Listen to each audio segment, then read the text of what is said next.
প্রাচীন জামানার মরুভূমির রাত্রি ছিল কালো কালিতে ঢাকা, যেন আকাশের তারারা সব লুকিয়ে গেছে।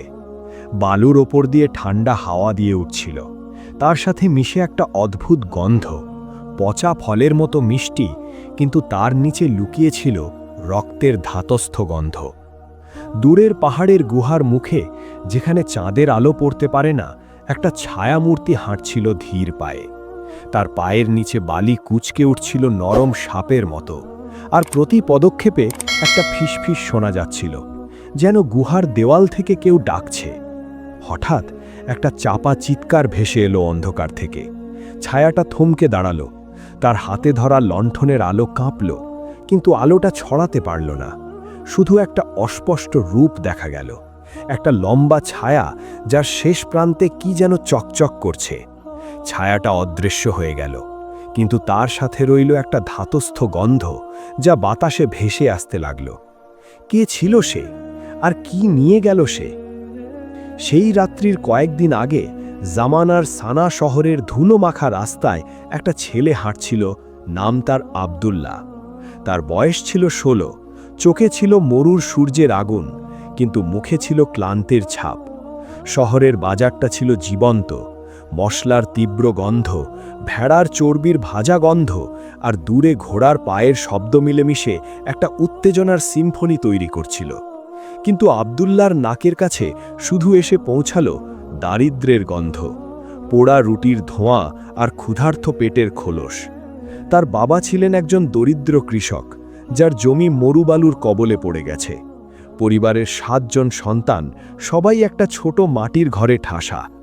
আব্দুল্লাহ প্রতিদিন বাজারে গিয়ে কাজ খুঁজত, কখনো ভারী থলে বহন করত, কখনো পানির কলসি ভরত।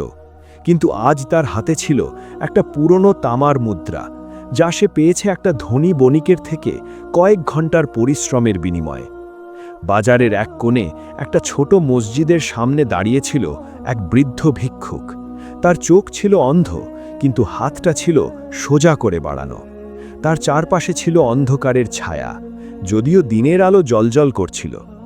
আব্দুল্লাহর পা থেমে গেল। সে জানত তার পরিবারও ক্ষুধায় কাতর। সেই মুদ্রাটা দিয়ে সে শুধু এক মুঠো চাল কিনতে পারবে। কিন্তু হঠাৎ তার মনে পড়ল মসজিদের ইমামের কথা। কয়েকদিন আগে জুমার নামাজে ইমাম সূরা আল বাকারার আয়াত পাঠ করেছিলেন, যারা তাদের ধন আল্লাহর পথে ব্যয় করে তারা উপমা পায় গমের মতো, যা 7টি করে শীষ জন্মায়, প্রত্যেক শীষে 100 দানা। সূরা আল বাকারা। ইমাম বলেছিলেন, দানের ফল অপরিসীম, যেন একটা বীজ থেকে ফসলের সমুদ্র। আর রাসূলের হাদিস মনে পড়ল, যে ব্যক্তি গোপনে দান করে, আল্লাহ তার দানকে গোপনে গ্রহণ করেন এবং তার পাপ মোচন করেন। বুখারী ও মুসলিম। আব্দুল্লাহর হাত কাঁপল। সে চারদিকে তাকালো, বাজারের ভিড়ে কেউ লক্ষ্য করছে না। সে দ্রুত ভিক্ষুকের হাতে মুদ্রাটা ঢুকিয়ে দিল এবং ফিসফিস করে বলল, আল্লাহ তোমার জন্য যা ভালো তাই করুন। ভিক্ষুকের মুখে একটা হাসি ফুটল, কিন্তু সে কিছু বলল না। আব্দুল্লাহ চলে গেল খালি হাতে, কিন্তু তার বুক ভারী হয়ে উঠল আশার আলোয়। বাড়ি ফিরে সে পরিবারকে বলল না কিছু। তারা ক্ষুধায় অন্ধকারে ডুবে রইল সেই রাত। পরের দিন সকালে সূর্যের লাল আলো জামানার পাহাড়গুলোকে রাঙিয়ে তুলল। আব্দুল্লাহ আবার বাজারে গেল। আজ তার ভাগ্য ভালো, একটা ধনী বণিক তাকে নিয়োগ করল একটা গাড়োলা আনতে। বণিকের নাম ছিল খালিদ ইবনে জায়েদ, জামানার সবচেয়ে ধনী লোক। তার কাফেলা মরুবালু পেরিয়ে সানা থেকে অ্যাডেনের দিকে যাচ্ছিল। খালিদের চোখ পড়ল আব্দুল্লাহর পরিশ্রমের ওপর।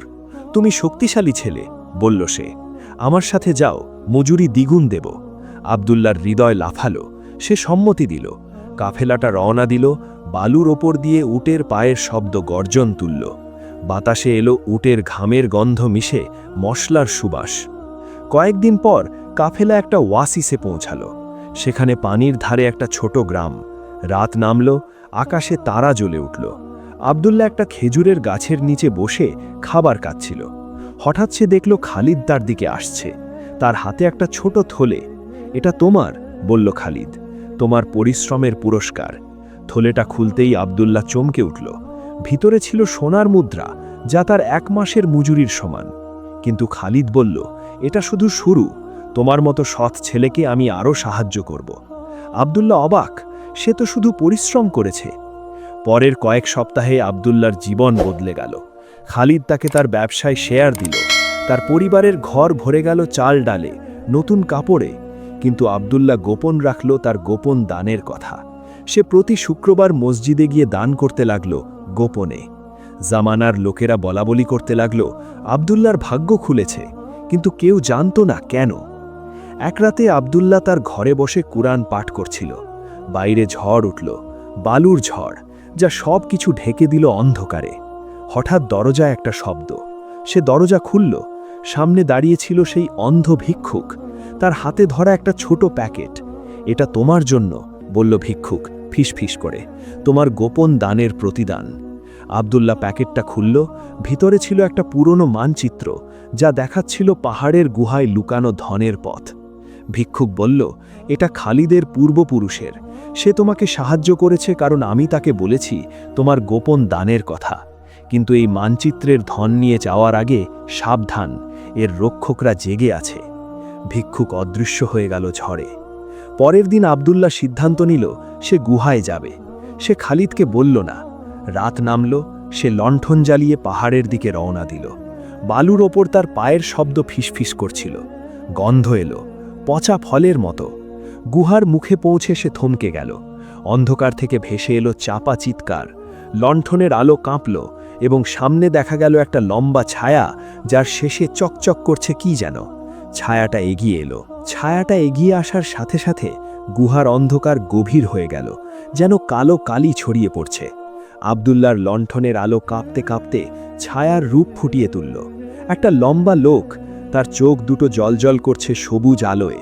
হাতে ধরা একটা বাঁকা তলোয়ার, যার ফলে রক্তের দাগ শুকিয়ে গেছে। বাতাসে ভেসে এলো ধাতস্থ রক্তের গন্ধ, মিশে গেল পচা মাংসের সঙ্গে। লোকটা ফিসফিস করে বলল, কে তুমি? এই গুহায় কেন এসেছ? তার কণ্ঠস্বর ছিল গর্জনের মতো, যেন পাহাড় কাঁপছে। আব্দুল্লাহর পা বহিত হয়ে গেল, কিন্তু সে মনে মনে আয়াত আওড়াল, হে আল্লাহ, তুমি সব রক্ষক। সে বলল, আমি আব্দুল্লাহ এক গোপন দানের প্রতিদান খুঁজছি। লোকটা হাসল, তার দাঁত চকচক করল অন্ধকারে। দান? এখানে শুধু অভিশাপ আছে। চলে যাও, নইলে তোমার রক্ত এই বালুতে মিশবে। কিন্তু আব্দুল্লাহ পিছু হটল না। সে মানচিত্রটা বের করল এবং লোকটা চমকে উঠল, ওটা কোথায় পেলে? ছায়াটা অদৃশ্য হয়ে গেল গুহার গভীরে, কিন্তু তার ফিসফিস শোনা গেল, যদি জীবিত থাকো তাহলে দেখা হবে। আব্দুল্লাহ গুহায় ঢুকল। দেওয়াল থেকে ঝুলছিল জালের মতো মাকড়সার জাল, যাতে ধুলোর স্তর জমেছে। তার পায়ের নিচে পাথর ফসফস করে উঠছিল, আর বাতাসে ছড়িয়েছিল ঠান্ডা ভেজা গন্ধ, যেন হাজার বছরের অন্ধকার জমে আছে। সে মানচিত্র অনুসরণ করল। প্রথম চিহ্ন ছিল একটা ভাঙা পাথরের চিহ্ন, যার উপর খোদাই করা একটা হাতের ছাপ। সে সেখানে হাত রাখল এবং দেওয়াল সরে গেল। ভিতরে একটা ঘর, যার মেঝেতে ছড়ানো সোনার মুদ্রা, মুক্তার হার আর পুরনো তলোয়ার, কিন্তু কেন্দ্রে একটা বাক্স, তার চারপাশে ধোঁয়া উঠছে। আব্দুল্লাহ এগোল। হঠাৎ মেঝে কাঁপল, আর দেওয়াল থেকে বেরিয়ে এলো সাপেরা। তাদের ফনা ফুলে উঠল, বিষের গন্ধ ছড়ালো। সে লাফিয়ে পিছু হটল, কিন্তু একটা সাপ তার পায়ে কামড় দিল। ব্যথা জ্বালাতন, যেন আগুন ছড়াচ্ছে। সে দাঁত কেড়ে আয়াত পড়ল, বলু আমি আল্লাহর কাছে আশ্রয় নিই। সাপগুলো পিছু হটল। সে বাক্স খুলল। ভিতরে ছিল একটা পুরনো কিতাব আর একটা আংটি। কিতাবটা খুলতেই পাতা থেকে সোনালি আলো বেরিয়ে এলো, যা গুহাকে আলোকিত করল। কিতাবে লেখা ছিল খালিদের পূর্বপুরুষের ডায়েরি। আমি এই ধন লুকিয়েছি যাতে কেউ গোপন দানের শিক্ষা শেখে। রাসূল সাল্লাল্লাহু আলাইহি ওয়াসাল্লাম বলেছেন, 7টি লোককে আল্লাহ ছায়ার দিন তার ছায়ায় আশ্রয় দেবেন। তাদের মধ্যে একজন যে গোপনে দান করে। সহিহ বুখারী। কিন্তু এই ধন নেবার আগে পরীক্ষা দাও। আব্দুল্লাহ চমকে উঠল। সে আংটিটা নিল। এটা ছিল একটা সাধারণ রূপার আংটি, কিন্তু তার ওপর খোদাই ইন্নাল্লাহা মা'আস সাবিরিন। সে আংটি পরল এবং হঠাৎ গুহা কাঁপল। দেওয়াল খুলে গেল, বাইরে আলো ঢুকল, কিন্তু সেই লোকটা আবার দেখা দিল। তুমি পরীক্ষা পাশ করেছ, বলল সে। আমি এই ধনের রক্ষক, খালিদের ভাই। তোমার গোপন দানের খবর আমরা জানি, কিন্তু এই ধনের অর্ধেক গরিবদের দাও, বাকিটা তোমার। আব্দুল্লাহ সম্মতি দিল। তারা একসাথে ধন নিয়ে বেরোল। সানায়ে ফিরে আব্দুল্লার খ্যাতি ছড়ালো। সে গোপনে দান করতে লাগল। একদিন একটা বিধবার ঘরে চাল ভরে দিল, আরেকদিন অনাথদের জন্য কাপড় কিনল। লোকেরা বলতে লাগল, আল্লাহ তার দানকে বর্ধিত করেছেন। সূরা বাকারার আয়াতটা তার মনে বাজতে লাগল। যারা দান করে তাদের পুরস্কার আল্লাহর কাছে আছে। খালিদ তাকে ব্যবসার অংশীদার করল। আব্দুল্লার পরিবার এখন সমৃদ্ধ। কিন্তু এক রাতে বাজারের ধারে সে দেখল সেই অন্ধ ভিক্ষুককে আবার। ভিক্ষুক বলল, তোমার পরীক্ষা এখনো শেষ হয়নি। জামানার রাজার কাছে একটা গোপন দান নিয়ে যাও, সে তোমার ধনের খবর জেনেছে। আব্দুল্লাহ অবাক। রাজা? জামানার রাজা ছিল কঠোর। তার দরবারে সোনার আলো জলজল করত, কিন্তু তার হৃদয় ছিল লোভের অন্ধকারে ঢাকা। পরের দিন আব্দুল্লাহ রাজার দরবারে গেল। দরবারের হল ছিল প্রাসাদিক, সোনার থাম, মখমলের আসন, বাতাসে চন্দনের গন্ধ। রাজা তার সিংহাসনে বসেছিল, তার চোখে লোভের জলজল আলো। শুনেছি তুমি ধন পেয়েছ, বলল রাজা। এটা আমার রাজ্যের সম্পদ, তুমি এখন আমার দাস। আব্দুল্লাহ হাসল। সে গোপনে তার থলে ভর্তি সোনা রাজার সামনে রাখল। মহারাজ, এটা আপনার জন্য গোপন দান। রাজা চমকে উঠল, তার চোখে অন্ধকার সরে গেল, আলো ফুটল। কেন? তুমি তো দরিদ্র ছিলে। আব্দুল্লাহ বলল, আল্লাহ বলেছেন দানকারীর পুরস্কার তিনি দেন। রাজা মুগ্ধ হল। সে আব্দুল্লাহকে তার ধনের রক্ষক নিযুক্ত করল।